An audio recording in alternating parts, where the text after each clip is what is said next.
Tataw kang magtaram ni Bicol? Ha? Nampanyabyan mo. Ano sinasabi ng bata nga rin? Eh, tabalag kaya ako ikay nila, kabita ko.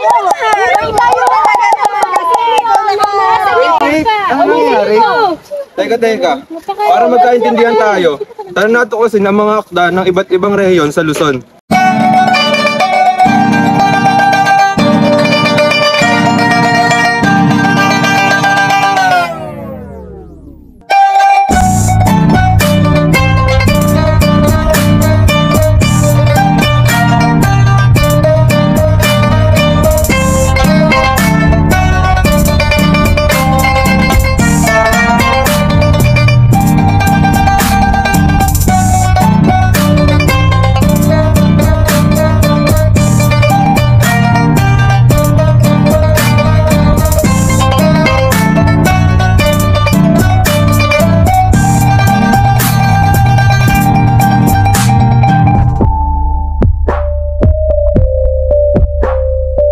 Bossing! Kamusta ang buhay-buhay?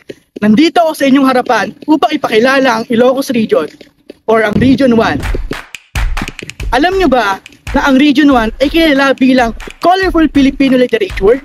At ngayon, samahan nyo akong alamin ang iba't ibang literatura. Ngayon naman, tayo dumako sa Mother of the Philippine Women's Literature na walang iba kung hindi si Leona Florentino.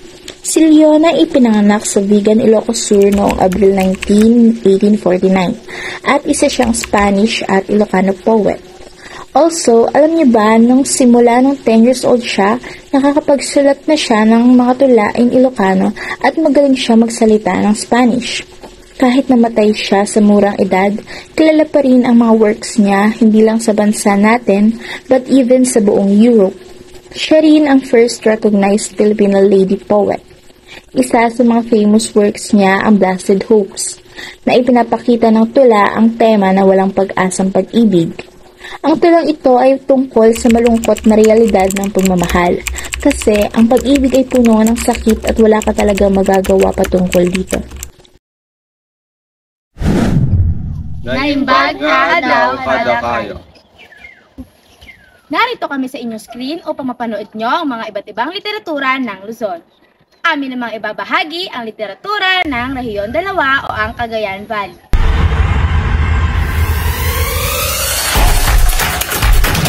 Region 2 or Cagayan Valley ay binubuo ng mga lugar ng Batanes, Cagayan, Isabela, Quirino at Nueva Vizcaya. Unang akda at literatura na aming ibabahagi galing sa rehiyon na to ay si Florentino Hornedo. Siya ay ipinanganak sa Batanes. He was authored of 13 books in philosophy, education, culture, and history. Halimbawa ng kanyang mga naisulat ay ang mga laji, An Ivatan Folk Lyric Tradition, Taming the Wind, at ang Ideas and Ideals. Sila ang mga may akda na aming ibinigay upang magkaroon kayo ng kaalaman sa mga literatura na nasa rehiyon 2. Hanggang dito na lamang ang aming maibabahagi. Sa ngayon ay pakinggan nyo naman ang nasa rehiyon 3. At kitataman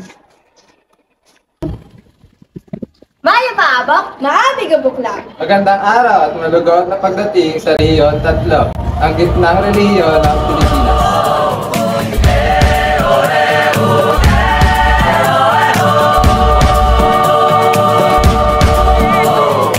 Isang rehiyon na punong-puno ng kasaysayan, kultura at kasiyahan. Nakapaloob sa rehiyon 3 ang mga probinsya ng Tarlac, Nueva Bataan, Aurora, Zambales, Pampanga at Bulacan. Halika at ating tingnan kung ano nga ba ang mga tinatagong yaman ng Rehiyon 3 pagdating sa mga literatura at kung sino nga ba ang mga magagaling na autor ang gumawa nito. Unang-una na nga maagawang akda ng Pampanga. Mekeni, togi kayo kako at ipagmaragol ke ing Laguna ng Pampanga. Isa sa mga pinakamahalagang pangalan mula sa Pampanga ay si Juan Crisostomo Soto o Crisot. Born at 1867 sa Bacolor, Pampanga. Si Crisot ay isang kilalang manunulat at aktor. Kilala siya sa kanyang mga dulang-alang Diyos at kasaysayang buhay. Magandang araw mga kaibigan, mayang adlaw sa inyong tanan. Magandang hapon mga kababayan. Welcome karon. Maglakaw-lakaw ta sa Mimaropa, ang rehon nga puno nga ng mga matahong nga lugar o makalingaw nga makasaysayan.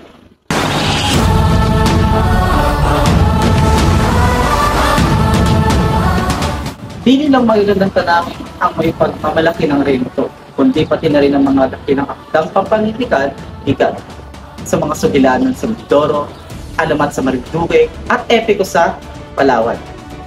Tara na't mag-explore sa mga sikat na manunulat at kanilang mga obra. Makikilala at makikita natin si Pablo Gomez. Ako nga pala si Trisha, and today we are exploring the beautiful region of Calabarzon with a special focus on Laguna at ang tanyag na manunulat na si Dr. Jose Rizal. Tara na!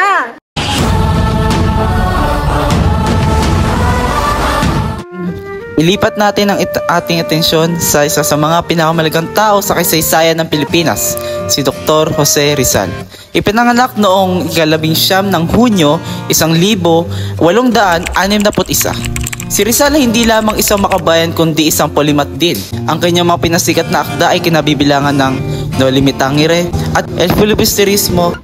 Ang mga gawa ni Dr. Jose Rizal ay patuloy na nagbibigay ng inspirasyon sa bawat Pilipino at pinapaalala ang mga kahalagahan ng pakikipaglaban sa ating mga karapatan at kalayaan. Barhay na adlaw, hugmang pag-abot sa Rehiyon 5. Barhay na aga, kamusta kayo? Napagod ka ba sa iyong biyahe sa kalapaan ng Luzon? Huwag kang mag-alala, maaari kang magpahinga rito sa Bicol, ang lugar ng mga ibalon o mga tao sa kabilang dako. Aaliwin ka namin sa mga natatanging literatura na ipinagmamalaki ng Bicol.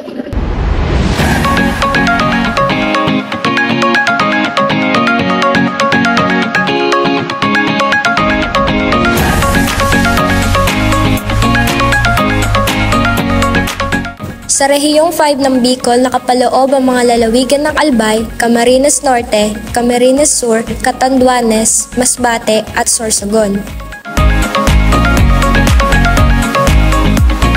Sa pagdating ng mga Espanyol, natutuhan ng mga Bicolano at Bicolana ang pagsusulat ng mga literatura na madalas ay hango sa mga istorya sa Biblia.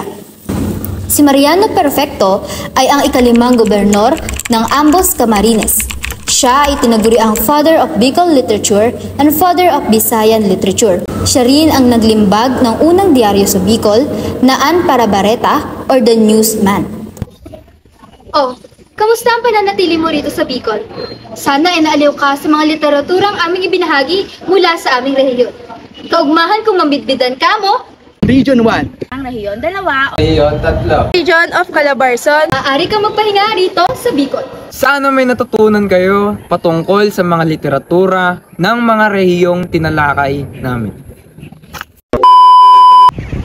Diyan, tumalikod ka. Maayong adlaw. Magandang hapon. Magandang umaga. Ay, magandang hapon mga kababayan. Ay magna, daw kayo! Unitin ang sedula! Ulit.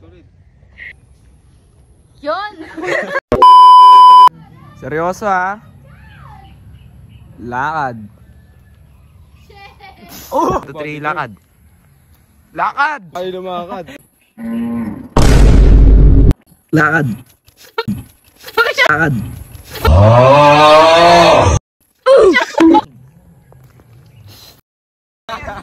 Poro use!